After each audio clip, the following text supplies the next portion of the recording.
Hello दोस्तों, I hope आप लोग अच्छे होंगे और आगे अच्छी तैयारी कर रहे होंगे। अब बहुत दिन से क्वेश्चन आ रहा था पशु परीक्षण भर्ती का रिजल्ट। तो संभावना बोर्ड अध्यक्ष ने आज से 2-3 दिन पहले ट्वीट के माध्यम से बताया भी था कि 28 तारीख को या 31 तारीख को पशु परीक्षण भर्ती का रिजल्ट आ सकता है। हनुमान किसान भाई ने भी 28 तारीख का ही बताया है। तो संभावना है कि लगभग 28 तारीख को आपके पशु परीक्षण भर्ती का रिजल्ट आ जाएगा। यदि 28 को नहीं आता, कोई टेक्निकल इशू रहता है, तो फिर वो रिजल्ट है वो 1-2 दिन आगे पीछे मतलब 31 तक जा सकता है। और मैक्सिमम डेट तो उन्होंने वैसे 3 तारीख दे ही दी है। और बोर्ड अध्यक्ष जी इस चीज़ को लेकर बड़े सीरियस हैं कि जो उन्होंने तारीख दी है उससे पहले ही निकालने की कोशिश करते हैं। हालांकि एलडीसी भर्ती में ऐसा लग रहा था कि रिजल्ट आगे जाएगा, लास्ट तक जाएगा, मंथ के लास्ट तक, लेकिन ऐसा नहीं हुआ। उन्होंने 10 तारीख बताई थी, 12 को निकाल दिया था। तो संभावना है कि आप लोगों का जो रिजल्ट है वो 3 अप्रैल डेट बताई ही उससे पहले आ जाएगा। मोस्ट प्रोबेबली 28 तारीख को आ जाएगा। अब हम बात करते हैं पशु परीक्षण भर्ती में रिजल्ट तो आ जाएगा, लेकिन उसमें नॉर्मलाइजेशन का क्या रहेगा। तो देखिए, नॉर्मलाइजेशन अलग अलग टीचरों के द्वारा अलग अलग प्रोसीजर, अलग अलग तरीका बताया जा रहा है। इस पारी में नंबर बढ़ेंगे, उस पारी में घटेंगे। तो मैं आपको ये बताना चाहता हूँ कि नॉर्मलाइजेशन में ऐसा कोई भी प्रिडिक्ट नहीं कर सकता कि किस पारी में नंबर घटेंगे, किस पारी में नंबर बढ़ेंगे। नॉर्मलाइजेशन एक स्टैंडर्ड फॉर्मूले के हिसाब से निकलता है।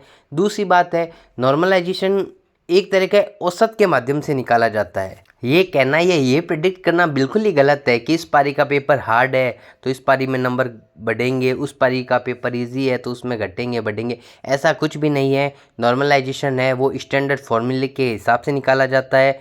फॉर्मूले से जो आंसर आती है, जो वैल्यू आती है, उसके अकॉर्डिंग नॉर्मलाइजेशन होता है। तो इसलिए आप ये बात छोड़ दीजिए कि इस पारी का पेपर हार्ड था, उस पारी का पेपर इजी था। ये डिपेंड करता है कि बच्चे कितने कितने मार्क्स इस पारी में लेके आए। अगर किसी पारी में बच्चों का जो औसत है वो बहुत ज़्यादा है नंबरों का, मतलब वो पारी इजी मानी जाएगी। और किसी पारी में बच्चों का जो औसत नंबरों का कम है उसे हार्ड माना जाएगा। उसका कोई डिपेंड नहीं करता कि पेपर हार्ड था इजी था। बच्चों के स्कोर के अकॉर्डिंग नॉर्मलाइजेशन का निर्धारण होता है। सेकंड बात है, नॉर्मलाइजेशन में मैं आपको आज बताना चाहता हूँ कि कम से कम 5 से 6 नंबर तक का वेरिएशन आ सकता है। मतलब किसी बच्चे के 5-6 नंबर बढ़ भी सकते हैं और किसी बच्चे के 5-6 नंबर घट भी सकते हैं। तो ये सब आपकी किस्मत पर, आपकी डेस्टिनी पर निर्भर करता है। तो आप इसको ज़्यादा सोचकर परेशान मत होइए। आपका रिजल्ट आ जाएगा तो आप उसमें देख लीजिएगा। हालांकि मैं आपको ये बताना चाहूँगा कि जो नॉर्मलाइजेशन होगा उसके बाद रिजल्ट आएगा, तो जो रिजल्ट है वो रैंक वाइज आएगा। आपको स्कोर आई थिंक नहीं बताया जाएगा। मोस्ट प्रोबेबली एलडीसी वाला ही सिस्टम रहेगा।